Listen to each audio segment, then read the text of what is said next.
Welcome back to Pipeline Profits. This is the podcast where we discuss everything sales and marketing, and we have a pretty awesome guest today. I know we've done a lot of marketing stuff over the last couple of episodes, but today we've got the sales guru. Yeah, like we're going all in on sales today, guys. And obviously that's Emma and my first love is sales. So we're super excited about today's guest, who is a true lifelong salesman, a true entrepreneur who became obsessed with sales. He's the Canadian Alex Hormozi, started in fitness, sold multiple different companies, has developed the SOS Dojo. It is a sales training program. He brings over 35 years of sales experience to the table with countless hours, countless amounts of dollars spent on sales education and sales training himself. He's part of some of the best sales masterminds in the world. We're really excited to have Joe Marcoux of SOS Dojo with us today. Joe, thanks for joining us. Thank you so much, you guys. Emma and Ryan, appreciate you both having me here. It's quite an honor and a privilege. And what a great introduction. Thanks. This is awesome. Of course. No, we're excited to chat with you about your story, learn a little bit about kind of, pre-show, we talked a little bit about kind of your passion for like continuing education and just always upgrading your skill set. And I know that's something that we're both really big on. So I guess just to get started for our viewers that maybe don't know you, like, let's just kind of rewind the clocks and talk a little bit about like what even piqued your interest to get into sales in the first place. Yeah, it was literally a passion for the benefits of health and exercise for others. It came down to, I wanted to help other people. I got into lifting weights when I was a young teenager because I was a scrawny kid.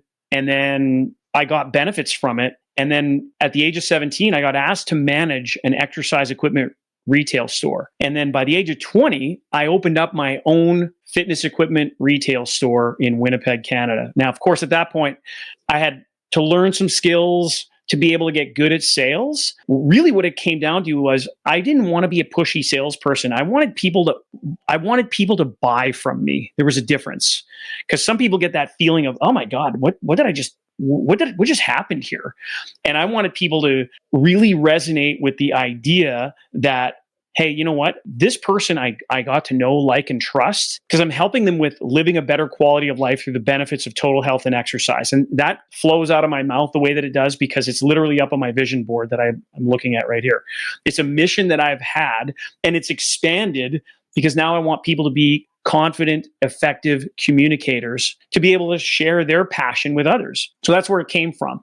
It came from wanting to help people live a better quality of life through the benefits of total health and exercise. And then, of course, I needed to figure out how do I help people get to a place where they can feel compelled to want to buy as opposed to not being sold. And more today than ever. Wouldn't you agree that people don't want to be sold?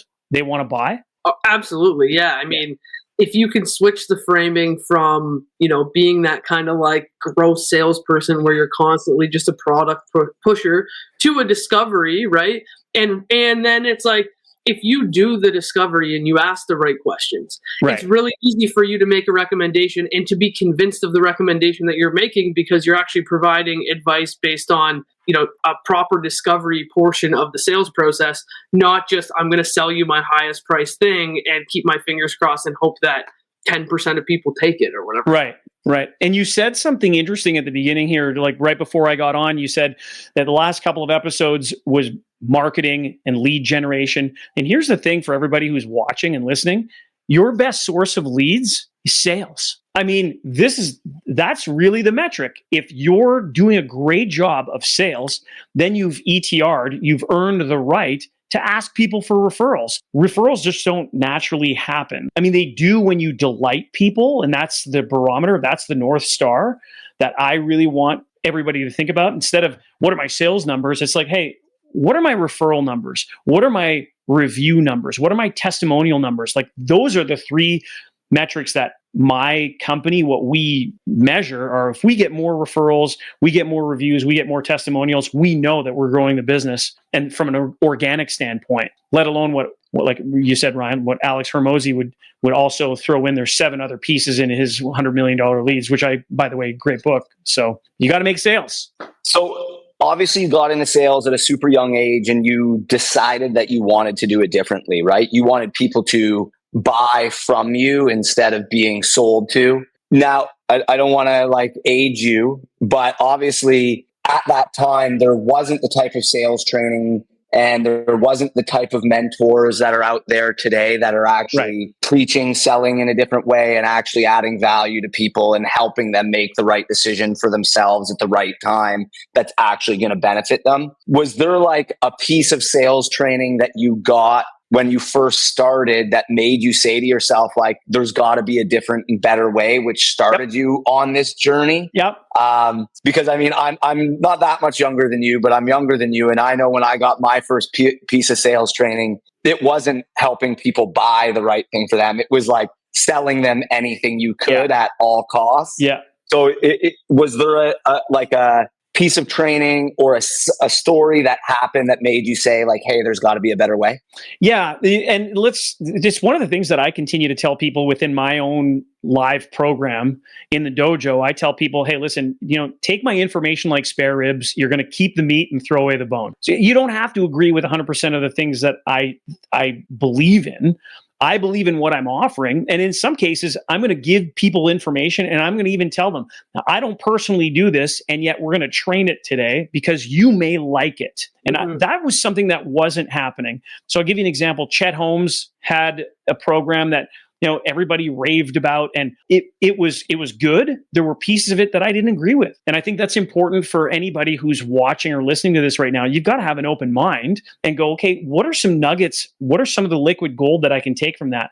Like one of my very first coaches, you guys might know Jim Rohn, helped Tony Robbins, right? Well, I got to work with Jim at the age of 17. So I was just this punk. And he told me to go get a book called The Richest Man in Babylon. Changed my life. And if you haven't gotten that book, it's a nice, tiny little book. Go get the book. It's a game changer. Pay yourself first. It just makes all the difference in the world to be able to, have that in your mindset. So a lot of even some of the stuff that Jim said or Bob Proctor said or Jack Canfield said or Mark Victor Hansen, I can names go on and on and on. There's things that I don't agree with 100% of their stuff, and that's okay. And here's the fact of the matter is, Ryan, there's of everything that we're teaching within the dojo, and I say we because I have a team of people, about 90% of it I've taken from other people, and I'm open to say that. I didn't invent 100% of everything that's happening in the dojo. About 10% of it, I can actually say it's mine. 90% of it, the vast majority of it, hey, we've taken from other people because both you and Emma, like, let's face it, the three of us, we're all standing on the shoulders of giants. Like, we've all learned from other people. And my goal is I want people to get better than me. This is why I call it a dojo. I want to teach people, but I don't have this ego where I think, oh no, nobody's going to be better than I. No, the goal is I want you to achieve your black belt and get to a level of sensei where you teach it better than I do. You master it better than I do. That's the point. That's the whole point. And that's where people get to a level of greatness at this, from good to great. Does that make sense? Yeah, totally. I love the thing that you had mentioned about not feeling like you have to take 100% or agree with 100%, because I've always subscribed to a very similar mentality. I think sometimes when people get a coach, right, or they take a new program, whatever it happens to be, they think I need to do it exactly how this person does it. Otherwise, I won't get the results that this person got. But to me, it's like making a recipe, right? Like if all three of us went to go make a cake, right, it's probably still going to be slightly different. Even though we all have like similar ingredients, they're probably all going to be slightly different. That's it. But it's like, there's certain things that I like in my cakes, and like maybe I prefer chocolate and Ryan prefers vanilla, or he wants to make his with friggin' protein powder or whatever it happens to be. Exactly. Right. But I think that people take business advice like sometimes too literal. Like I must do this exactly to a T, when really, like what you said is, get all of the ingredients and make the recipe to for your success with the specifications that you want. Just because something works for me, or the way, you've heard it a million times and we hear it all the time as sales trainers too. Like, what are the exact words that I need to say to this right. person And it's like, well, the way that I say things, it doesn't come out naturally when Ryan says them, even though Right. it's the same vibe on both sides, right? So this is what's interesting. Like, if you've read the book The E-Myth by Michael Gerber, or ever done work with Michael Gerber, he brings you into the dream room. The whole idea of good coaching and mentoring is, hey, I'm going to show you to do this, and let's use the example of music. I'll ask this question. I'll ask both of you just for fun. Who when you think of the song All Along the Watchtower, who's the artist that you think of? Jimmy. Jimmy, right. Yeah.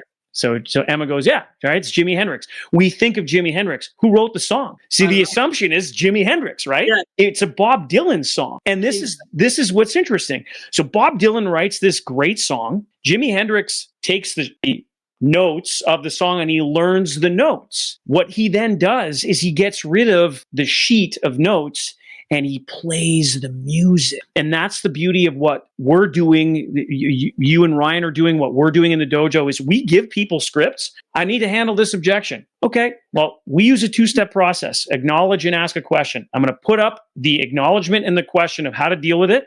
I'm going to put it up. I'm going to get you to put in some reps. We do it live. Then what we do is we take it away and we get you to put in more reps. The thing is you go from, and this is where John Wooden, who is one of the best coaches of all time in NCAA history, he's got his 8 laws of learning, okay? And this is the thing about coaching. You got to get the information, demonstration, imitation. Absolutely. Right? Those are the first 3. And this is where a lot of people go, I don't want to be a robot, Joe. And it's like, well, hang on. There's 5 other laws of learning. And then we add a 9th law. So you got information, demonstration, imitation. Then you got law number 4. Write this one down, kids. Repetition. Law number 5, repetition. Law number 6, repetition.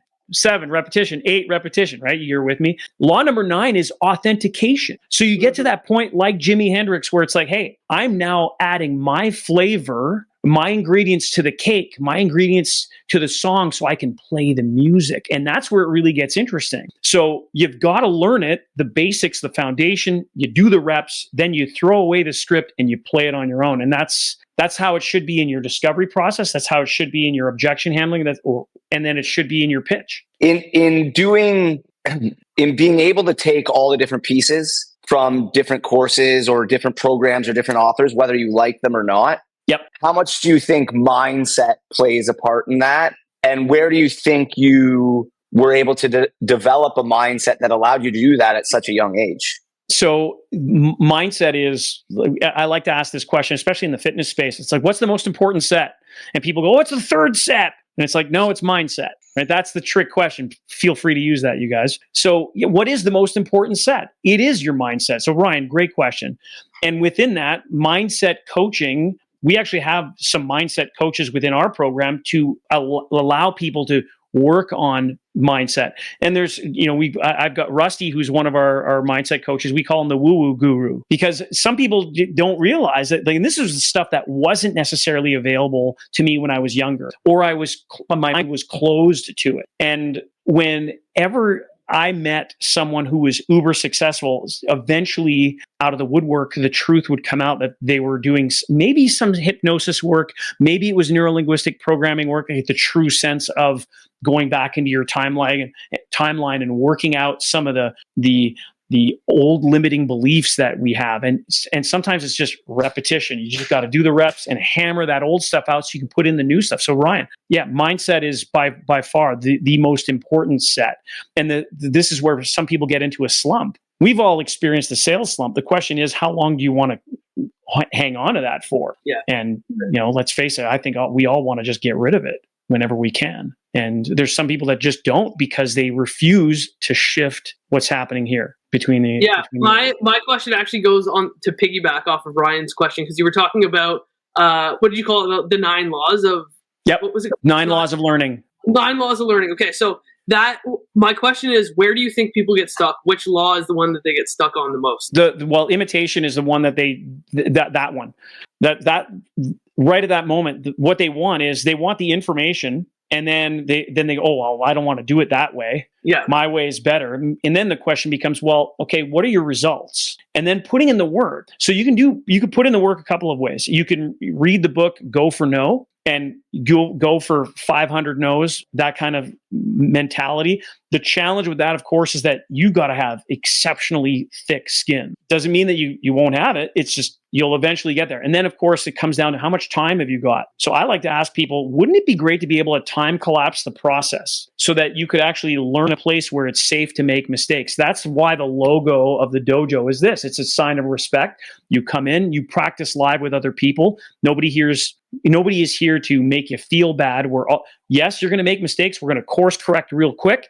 And then we're going to get you to do it again and get you to do it again until you nail it. And then we're going to get the script away, and then you're going to do it so that you have that confidence. And what we really are looking for is that level of confidence where you're not coming across as aggressive, you're coming across as assertive, right? So there's that level of competency. With the imitation. So you're like, okay, I can get someone to that point, but then beyond that point is where I find a point of contention, or the stickiness is maybe not quite there. And would you say that's when you guys ramp up accountability within your program to make sure that you're keeping someone accountable to doing that? Is that really where you start to see you becoming more involved in the process to ensuring that they go through those steps? Yeah. So there's things to be able to get mastery. If you really want to achieve mastery, first you need a valid environment. So like I said previously, that environment where it's, okay, this is a safe place to make mistakes. That's abundantly clear, because a lot of people hate that feeling. And what we tell people is, hey, when emotions go up, intelligence goes down. It happens on a call.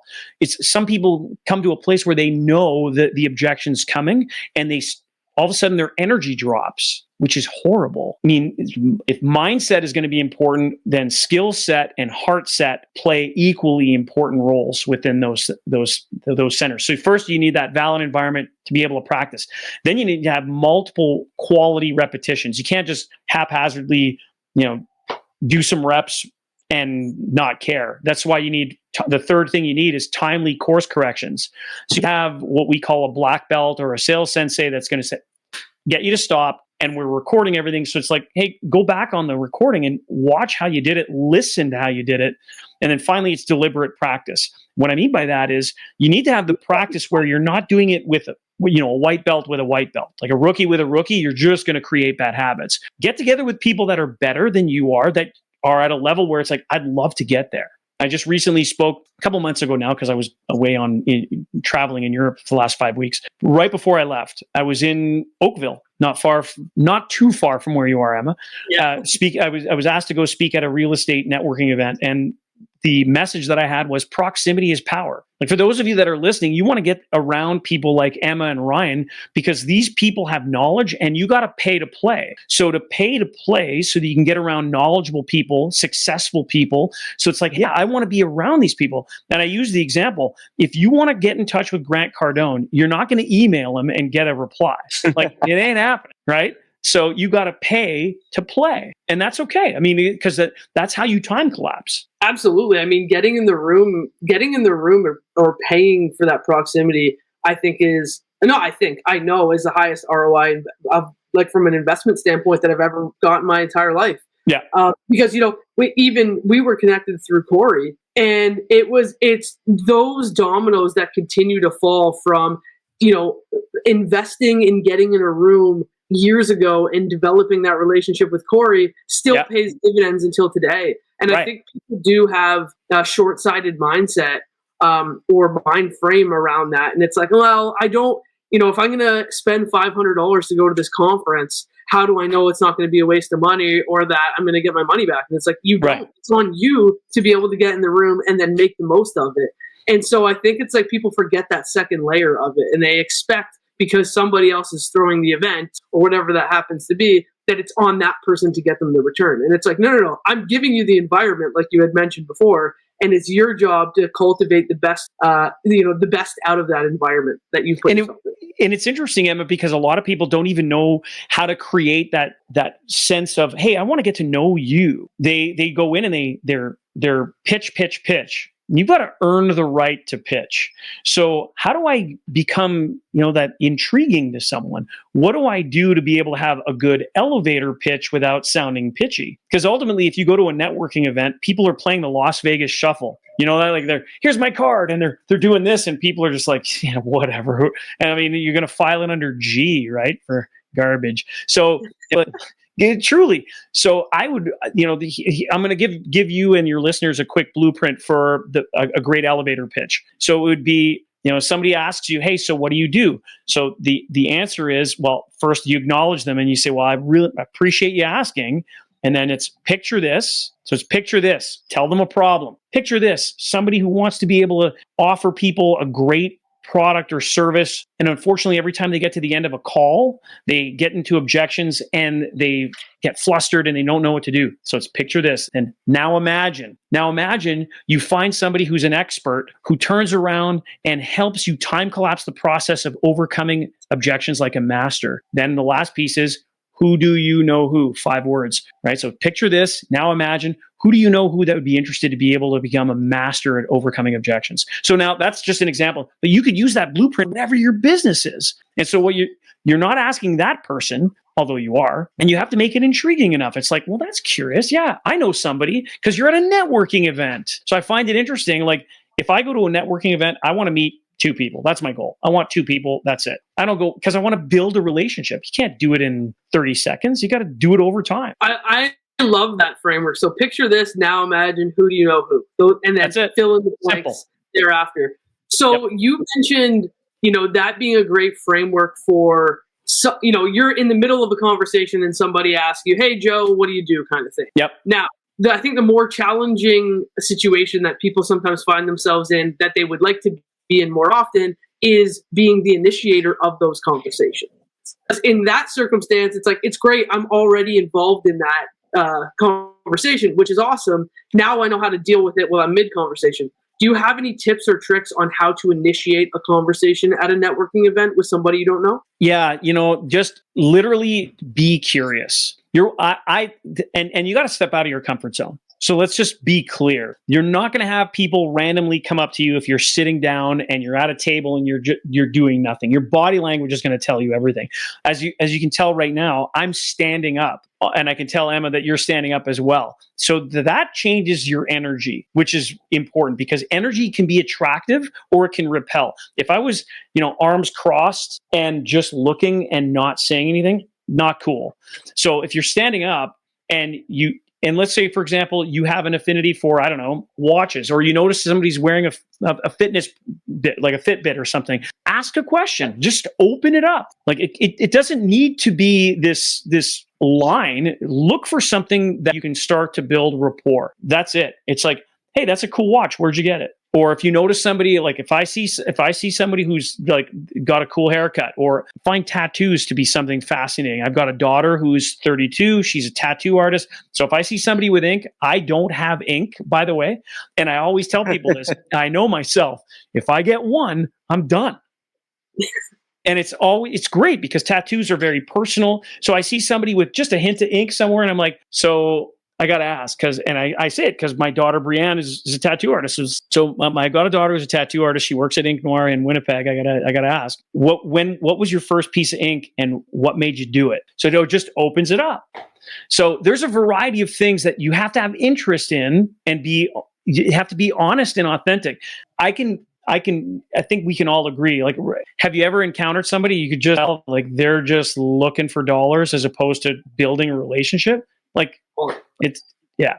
So would you suggest that, I think your tip at all of that I got is like, you're just trying to have a conversation, right? So, and we say that to our people all the time that we're coaching and training is like, you're not looking to sell them anything. You're just looking to have a conversation, and you're doing the same thing at a networking event. For someone who's new, is there something like, do you like set, if you're going to an event, like, hey, here's these 3 types of people or 3 things I'm going to look for to have a conversation, just to make it easy for yourself, just to take that pressure off of like an paralysis by analysis? Cause like, sure, that's kind of where my head went there. I was like, I'm going to sit there and look around and be like, okay, well, what am I going to talk to them about? Okay. So do you have like a game plan for that when you're going to an event, or what kind of, it comes back to what kind of event am I going to? If it's a real estate event, then I want to get a sense of who are the speakers that are going to be there. If there's a speaker, do I have the opportunity to get closer to the speaker? So if you're going to an event, you can pay for VIP and get closer, like you pay to play. So then think of what would be some questions that you might want to ask somebody who's a speaker prior to getting there. And if you're in a VIP section, guess what? You're going to be with other people that have similar desires that you have. So that opens it up. So, and then you can, within that section of VIP, or anybody for that matter, hey, so I like to ask people, so how did you hear about the event? What got you here? Where are you from? Just open it. Like, that's as easy as it comes. Hey, so how did you hear about this? And then there it goes. There's another thing going to be important within this as well, Ryan, and that is knowing when you've got to cut your losses, because there's going to be some people at events where it's like, this is not the type of person that I want to be networking with, and I've got to move on. Right. And a lot of people are so focused on, I need more, bigger email list, or hey, I would rather have a smaller email list. Don't worry about the vanity metrics. I've been caught up in that before. I want to have a 300,000 person email list. Listen, I would rather have a 2,000 person email list with an open rate of 80% than a 300,000 person email list with a 0.5% open rate. It's just pretty simple. So it's the same thing. What kind of relationship what are the relationships that I'm looking for? Who are the people? So do some recon prior to going. You could find out who the speakers are, and it'll tell you a lot about who the audience is. And then from there, it doesn't take much. Facebook and Google, Instagram, you've got everything you need to be a good private detective. I think one thing that we often forget as like, we'll talk about real estate agents specifically, because that's the bulk of our audience, but like most of the events that we go to, everybody else feels the same way, right? Like everybody is going there to network. Everybody wants to leave with more relationships. And I think because we're so afraid of being turned down by the consumer, we bring those preconceived notions into the networking events that we go to. And we're often like reluctant to initiate those conversations. And you leave and you sit in your car and you're like, that person was there. I really wish that I would have had a conversation with them. And it's like understanding these types of situations, people are also there and they want the same thing as you. Are you going to be the one to kind of break the ice first? Because if you can develop the guts to do that, you will get more out of those events than anybody else that's in the room, because everybody is sitting there waiting for you to initiate that conversation. 100%, Emma. And the thing you just said it, like, how do you develop the guts? You do it. You've got, if you want to be able to get the things that you've never had, you've got to do the things that you've never done. And so it's true, right? So I just wrote one of the things that I do every day, literally every day, is I send out an email. It's called a Daily Cup of Joe. And in the Daily Cup of Joe that I wrote today, and it's in advance, so I've got a few days in advance, that the one thing that it was talking about was we're all just on the other side of discomfort is everything that you've ever wanted. So you've got to, T. Harv Eker, who's from Toronto, used to do some training, and he used to say that when you stretch out of your comfort zone, you've stretched into your money zone. So every one of us would like to be able to have more money for various reasons, be it philanthropy, let's face it, people who've got money live a longer life, generally speaking. You can give back it is for what it is. So what prompts somebody to get into real estate? And then why are you at a real estate networking event? Well, it could be that I'm looking for realtors, I'm looking for deals, I'm looking for finance. So think of who do I want to meet at this particular event? And even if you don't meet somebody, say, for example, I'm looking for investors, even if there's none for some odd reason at that particular event, there's somebody who knows somebody at that event. Yeah, and that's where it comes full circle with the picture this, now imagine. Who do you know who? And you're right back into the mix of I don't want to say like going into the conversation with a direct objective, because sometimes it's not going to make sense probably for you to get there with that person. You're not going to hit it out of the park every single time you have a conversation. But if you're like, okay, I have the guts, now I know these are going to be the three, key items that I could potentially look for as a foot in the door to open up a conversation. So I'm going to get out of my own way. I'll look for the tattoos. I'll look for the Fitbit. I'll look for this. And then when I get into the conversation, if the opportunity presents itself for me to say, picture this, now imagine, who do you know who? I've got myself, if I could get to that point twice at any networking event, I would say that I've got my money's. And then what do you want? What's the end game after that? Because it's not going to happen. No deal is going to be, especially when you're at a networking event, you're not going to ink a deal there. The intention is then, okay, hey, and go in with a giving hand. I'd like to give somebody something. I'd like to give them the opportunity. Hey, I'd like to buy you lunch. In the world of sales, there's a rule of breakfast, lunch, and dinner. You guys might know this rule, and if you don't, I'm going to give it for your listeners just for fun. 3 words. Those are 3 words that I like to say that I came up with those just for fun, because everybody loves to do shit just for fun. Pardon my French.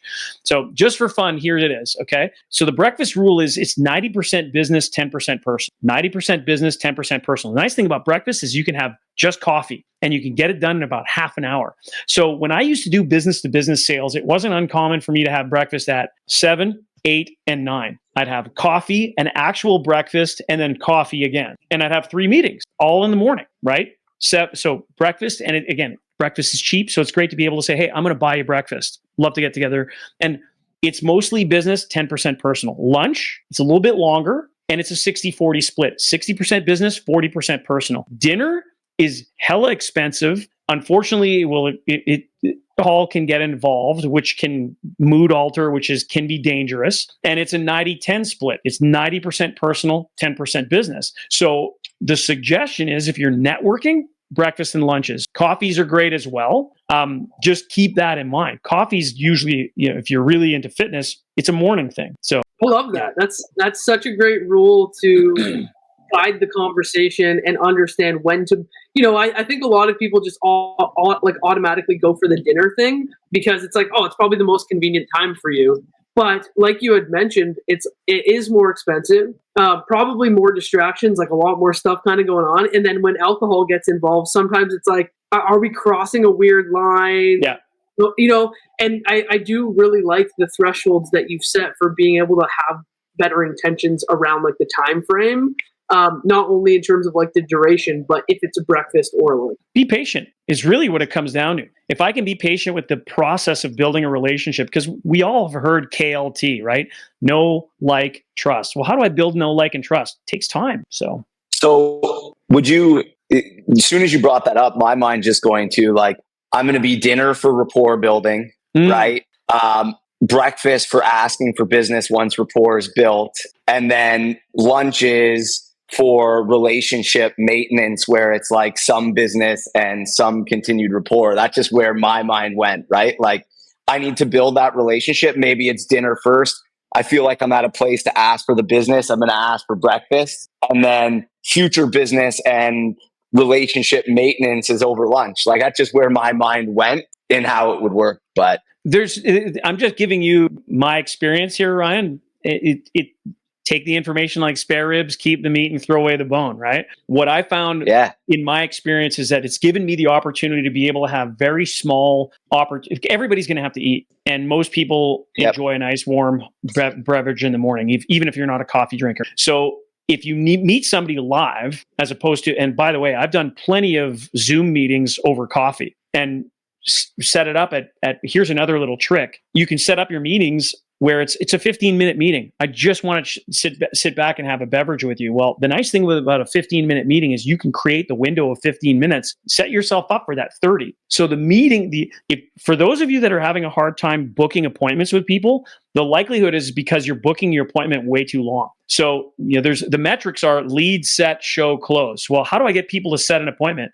If you set your appointment for 15 minutes versus 30, if you just cut back on the appointment time, I guarantee you'll double your set. Just that. Now, what you do is you go, beginning of that meeting, you go, hey, listen, I know that whether it's a Zoom call or a phone call or live and in person, just say, hey, Ryan, I know that we scheduled this for 15 minutes. I've actually got an extra 15. So if things are going really well, are you down? Using a no-oriented question, would you be opposed to sticking around a little bit longer? No? Perfect. And then you just move on. That gives you the opportunity to build more KLT. So tell us a little bit more about your journey. So like, you're 20, you've started your own business selling fitness equipment. You're obsessed with actually having people buy from you and with helping people. How did we get to today where Joe is running Sales Dojo? When did you decide, that sales training and sales coaching and mentorship was going to be part of your journey? How did that all happen and come to fruition? Okay, so I'm going to give you, in Canada, we call it Coles Notes. In the United States, it's Cliff Notes. So we'll give you the Coles Notes version. So what happened was, at the age of 20, I got my own store open. By the age of 25, I did a merger with a company in Canada that you might know of. They're still around today, called Fitness Depot. Yeah, so, of course. Right. So they're at the time they were growing quickly. We were store number 7, and from that moment, right after I had joined the fold, we went from 7 locations to 38 in a year and a half. It was just massive scale. So I learned a lot about systems. I learned a lot about inventory, and I also learned a lot about leadership. And it was just a thing that, in that context, the leadership and I did not get along, because it was just a different feel. And again, I'm not knocking them. They did a lot of great things. Like you'd asked me earlier, Ryan, what were some things that I got and what were some things that I didn't like? I learned a lot of the things that I didn't like in that environment. There were still some things that we were doing well, and that I've been able to take with myself today. I went on the manufacturing side of the industry after I sold my shares of Fitness Depot, and got an opportunity to travel. And I love travel. And Emma and Ryan, I was telling you both, I was just in Europe for 5 weeks while able to do what I do. And I have a team of people now with me. So let's fast forward. In 2007, I wrote a book called Boutique Thinking in a Big Box World. That got me to start. I was a sales rep for a manufacturing company called Vision Fitness, which is a division of Trek Bicycle. People might know Trek. So I left that company because I started getting asked to go doing speaking engagements. I was with Vision/Trek, and they were getting me to go to Europe, getting me to go to Asia, and I was paid really well. And it was, we want you to do sales training. Part of my sales training was the SOS, which stands for the Sales Objection System. And then wrote the book, went and spoke at a couple of engagements. My first speaking engagement, I made 6 figures from stage. And it was like, okay, this is it. I've got a full-time business now. And from then, it got to a point where back in 2019, I started in a mastermind with a guy by the name of Craig Ballantyne, who's the writer of the Perfect Day Formula, Perfect Week Formula, and Unstoppable. And Craig and I have since become very close friends, and super guy. He's also from Ontario, now living in Cancun. And the pandemic hit in 2020.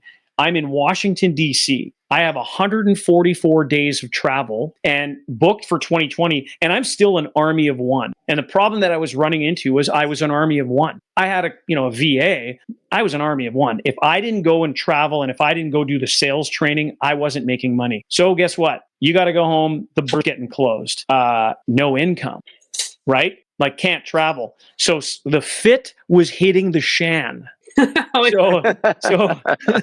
So suddenly I'm on a call with Craig, and I'm like, dude, I got to do something to make money here, and because I can't travel. So we banter back and forth. He goes, what's your favorite part of your training program? Because I have a program that's called Army of One Sales Training, because everybody starts off as an army of one. You start off at your kitchen table, or if you're an inventor, you're in your garage, like you're an army of one, and then you've got to sell yourself out of a job is what you need to do so that you can continue to do marketing and you can get other people to do sales, which is what we've been able to do within the dojo. So I took my old list, I'm talking America Online email list, like I'm going AOL way back when, right? It's like, it shows my age. So I'm in my 50s, kids. All right. So I take this list and I do a webinar. I do a free webinar for friends, family, and anybody on who willing to show up. 44 people showed up. 2 people bought. That's how the dojo started. The dojo is a place for people to come and practice live. Now, so I travel now because I want to, not because I have to. So I went to Europe, went to London, Liverpool, Scotland to do a pilgrimage for my wife, for her family background. Then we went to Spain. We had friends of ours that have a condo there. We got to stay there for 3 weeks. Finished off in Portugal, all while being able to do Zoom calls with my team. And I have a team of 13 people that we train various companies, individuals. We're also head coaching for various masterminds. So, for example, Fit Body Bootcamp, they've asked us to do their educational training for the next 3 years. So that's exciting.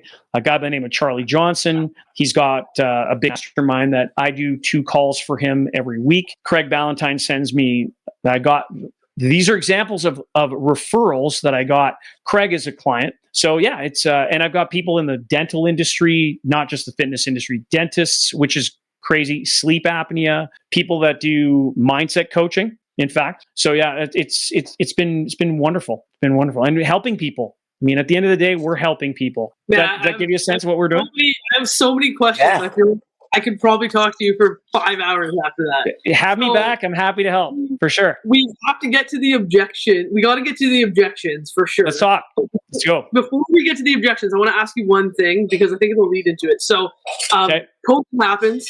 You have a panic attack. Call Craig. You already had an existing relationship with Craig. I have been obsessed with Craig's books for many years. I recommend the Perfect Week Formula. I've probably, like, to all of our training people, I've probably read it like 6 or 7 times. It has had a profound impact on the way that I structure my day. And it's had a profound impact on, honestly, my mental health and I feel like having better control of getting my life back. Yeah. So I wanted to think about kind of where you were in that moment and then your relationship with him, and then thinking about how you've scaled up to now having 13 people. And like the business, it has grown a lot and it looks very different, but it all came from the same root. How did Craig impact that growth? And were you in like a mentorship position with him and now he's a client of yours? Like, tell me about how that relationship is impacting.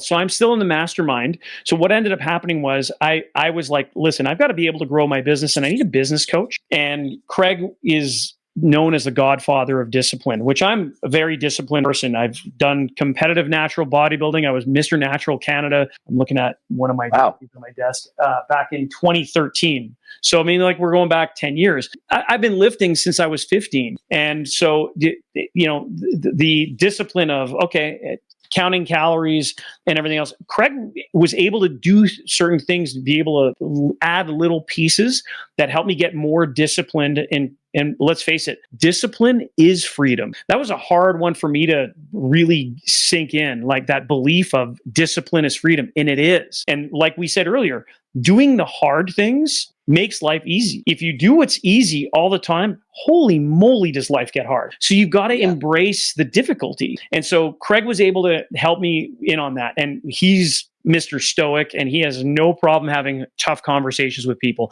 So I learned a lot from him, and our styles are different, very different. He is literally no fluff, out. Like we'd be on a call, and I give him credit because it got to a point where he said to me on a call, you know what, Joe, I don't think I've got anything left to give you. I don't think, based on, I had 3 things that I wanted him to help me with on a call. And he said, these are things that I can't help you with. So I think this is the end of our relationship. And I said, for that reason alone, I'm staying in your damn mastermind. And I'm glad I did. I shifted the way that he and I connect. So I don't do one-on-one calls with him anymore. It's purely email. That works for he and I's relationship. And it saves him a lot of time. He's now got 2 younger people. He's got great coaches on his team. And then I'm a resource that he goes with now. I've got a couple of people that are in his sales team that are in my program. So yeah.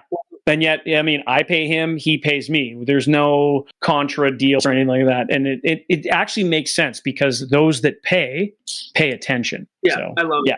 Yeah. So I wanna talk about you're the master of objection handling, and it sounds like that's kind of your sweet spot. So I imagine you probably, I know you had mentioned the framework, but any framework that you have that you could help our audience with would be fantastic. And I know pre-call you had mentioned that you got like an objection handling resource that you'd be happy to provide. So where can they get access to that? Well, what I'll do is I'll go and I'll grab the link, I'll copy it, and I'll put it in the chat for you that's in the studio, and feel free to put that into your Facebook chat. So it's in your show notes. Yeah.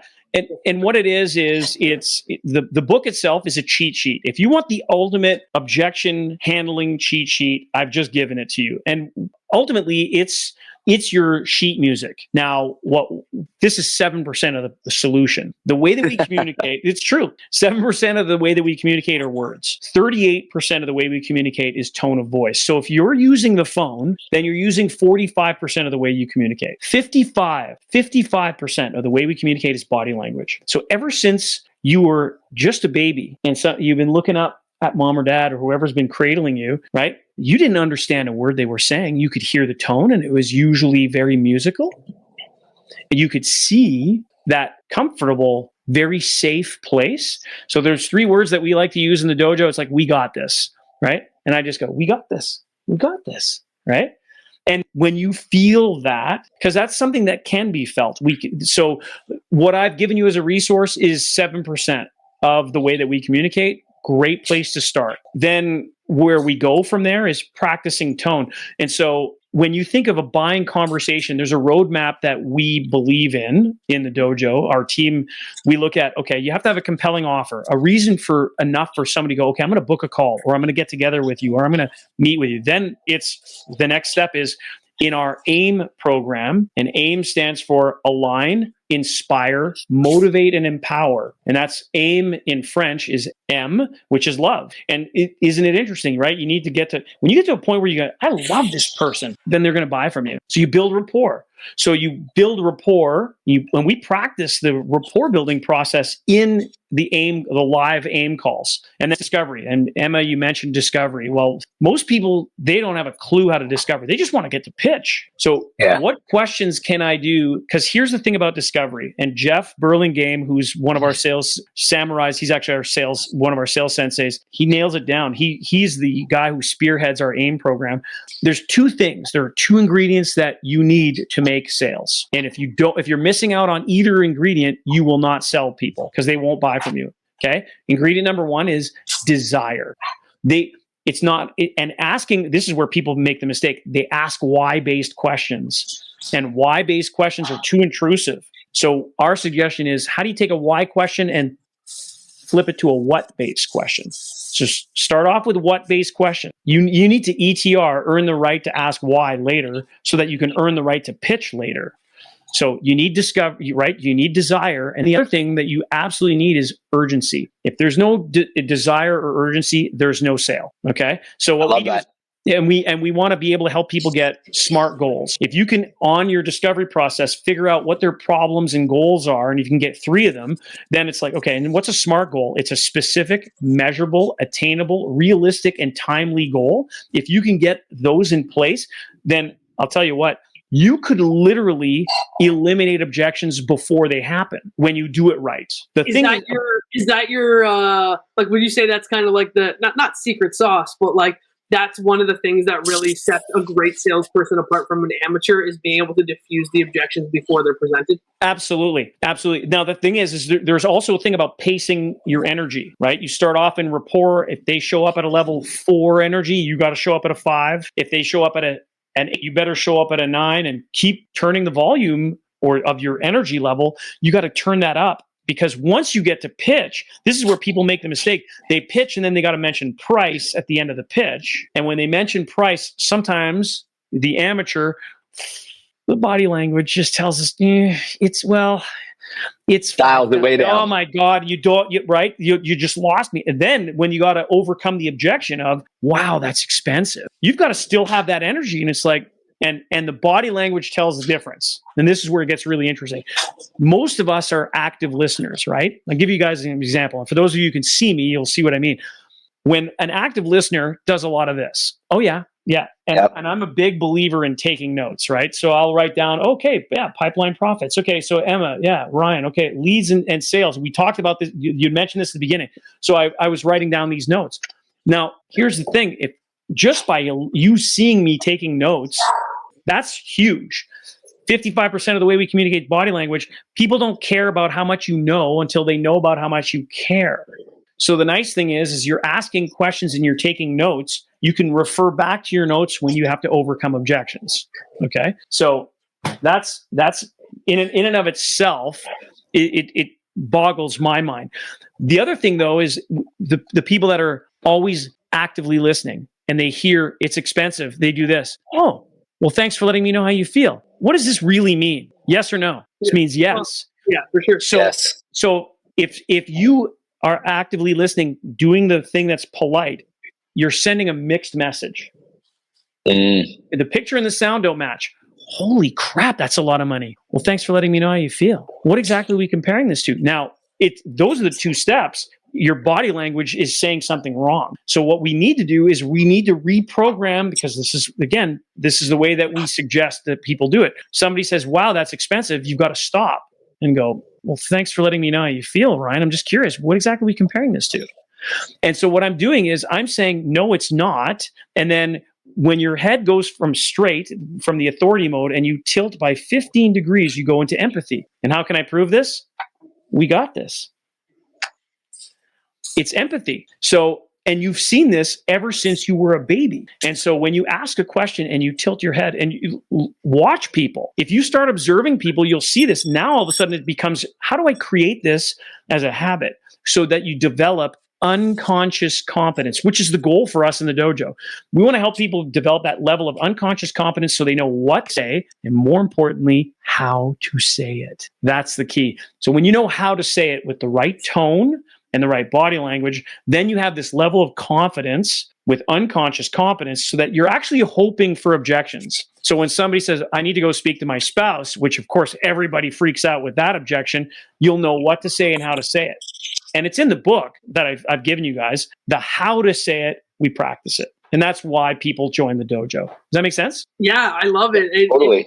It's one of the things that, with our guys, we hear it or we don't hear it on the phone all the time. Right. And it's the verbal cues of showing that you're engaged in the conversation. And I think way too many salespeople over the phone, it's like, it feels like conversational ping pong, where it's like, I ask you a question and then I have to wait for you to like send the ball back to me. And then it's just, that's not really how a conversation goes. We're both invested in, in what we're doing here. And so you're, to explain the body language in the way that you have it, that's like a masterclass. And when you said like the, tilting head thing, it really made me think about like my dog, when you ask a question and the dog's like, yeah, like, are we doing that? Yeah, it's just like, right? Like really being those small things that are often overlooked are the thing that the person on the other end of the conversation, if it's physical, that's the thing that's the most impactful for them. It's not these are the, like what James Clear talks about in Atomic Habits. It's that 1% that over time, that 1%, that 1 degree over a course of a year is massive, right? If you set your course and you change that degree for 100 miles, at the end of it, we're like far apart. So we're putting in a lot of these 1%, 1 degree pieces together. And this is where we get people that when they achieve their black belt level or beyond, the difference between people that have done the coaching with us versus not, it's night and day. It's night and day. I love it. Yeah. One of the first things you talked about that I really love there is like turning why questions into what questions because you haven't earned the right to ask why. Can you give us an example of like a why question that you most commonly see people ask when they're trying to uncover desire and how you would flip that into a what question? Yeah. And I want to give props to Simon Sinek. Start with why. It's a wonderful book. You have to have the right mindset to start with why and answer the why question. I'll give props to Dean Graziosi. We're doing the 7 levels deep exercise. If introspectively I want to ask myself or with someone who I really trust, so I've got to gain the trust to ask why 7 times, it's very emotional. So some people will answer the why question, Ryan, with, well, because. So the one question I hear often is why now? Why now? That's a super personal question. And so, and oftentimes people are asking it way too soon in the beginning of the conversation. So it would be, so what prompted you to make the call and book this with us? What prompted? So what's the prompting? And then you'll end up hearing a little bit more. And then what you do is, what we recommend is you lean on your buddy, Ted. TED is an acronym. We have plenty of acronyms. SOS, obviously, AIM, another one. TED stands for tell me, explain to me, describe to me. So it'd be like, so Ryan, tell me more about that. Explain to me what that would feel like, and then describe to me what, right? So TED, for sure. Right? So you go, tell me, and TED is just an acronym. You could do it in any order you want. You could say, talk to me about. Yeah. I love it. I mean, I think that, when I first got into sales, I always had the difference, and I started selling outbound credit cards over the phone for one of the big 5 banks, right? So okay. it wasn't the easiest sales job. That's a tough job, but you earned it. Yes, it was a very tough job. We were calling at dinner time till 10 o'clock at night, pretty much. So it was a rough job to have, but I learned so much. And one of the main things that they taught me, though, like Ryan said at the beginning, it was very corporate training, and it was kind of like do whatever it takes to be able to get the sale. But the thing that has always, resonated with me at the beginning of that kind of sales training was understanding the difference between open-ended questions or closed-ended questions. And then taking it one layer deeper and understanding that sometimes it's not a question, it's just a phrase. Right. And it's tell me about that. And I think too many people don't understand that, like, they're always like, what is the next question I'm going to ask? And I'm like, it's usually pretty easy. It's tell me, okay, you mentioned this, tell me that. Right. It's really not that complicated. I think it doesn't have to be too much. Yeah. So I love that you said that. The thing that we like to do in specifically in the AIM calls is we like to do what's called follow the thread. We do exercises where we're not telling people what the actual problem or goal is. They've got to figure it out. And we'll give hints, and then we get people to practice to be able to figure out, okay, I think I picked something up there. And then what questions do I ask next to be able to get all the way to the end? Because why are people getting on the call with us? Like, what's prompting them to get there at the moment? And then they have a problem. Okay. And I like to use the reference. They're living on Pain Island. What do we need to do to get them to Pleasure Island? And there's, whether you want to say they got to get on our boat or they got to cross the bridge and there's a toll to pay to get there, make the analogy any way you want. If there's enough pain, and this is where people focus too often on future pacing way too much. If I can help someone really feel that pain, especially after you've mentioned the price, because you mentioned the price of a program, for example, and people get amnesia and they forgot all about their pain because now they're afraid. And this is why people give us objections in the first place. They're afraid to make the wrong decision and they're afraid to make the right one. Because one way or another, so it's fear, because fitness is a great example, Ryan. Right? They want to take a fitness program. Well, now they're afraid to have to give up some foods. They're afraid of some of the exercise they have to do. They're afraid that it's going to take too. Listen, you got to bring them back in. And what does it feel like right now? And play like Columbo, right, Emma? You remember the Columbo, the forgetful private investigator? Tell me again what, like, just play, like, you got to go. I got to get you to remember what you felt like that got you to the call to make a decision. Because what's the point? The point of a sales conversation, or what we like to call a buying conversation, is to get someone to get to that point where they're empowered to decide. And by the way, no's okay. Anybody who says, well, we're going to help you close 100% of the people 100% of the time, they're lying to you. Our standard is 80%. If you can get an 80% close rate, then it's time to either raise your price, right? Or look at your other metrics, because there's something like, if you're at 100%, your prices are too low. I love it. Wow, this was like an absolute masterclass. I want to be. We could go on for 5 more hours, but I want to. We could go on. Yeah, exactly. I think we're gonna have you back for maybe. I'd love to come back. This was a lot of fun, you guys. Thank you for having me. Really appreciate, and I appreciate Corey connecting us. This is great. Yeah, this was. I feel like we all three of us could have conversations for probably 3 or 4 days here. But we will definitely bring you back. I would love. We'll have you on our podcast. So yeah, that would be fantastic. This has been a masterclass, and I just want to say, like, it is so clear without question to us how much respect you have for this industry and how much respect you have for what you do in your business. Like, you have everything dialed down to a T to ensure that it is as simple as possible for somebody to understand. And I just want to I know how much effort goes into that, and you so clearly articulate that in your business. I really respect how much work you put into it. Thank you. I appreciate you saying that, Emma. It is a lot of hard work. We love, and I say we because it's not me anymore. It's a we thing, and you guys obviously as well. Like, we love to help people, and we know, and I can say this on it's part of our values. It's learn, do, teach. We want people to get to that level where they teach it. That's important to us.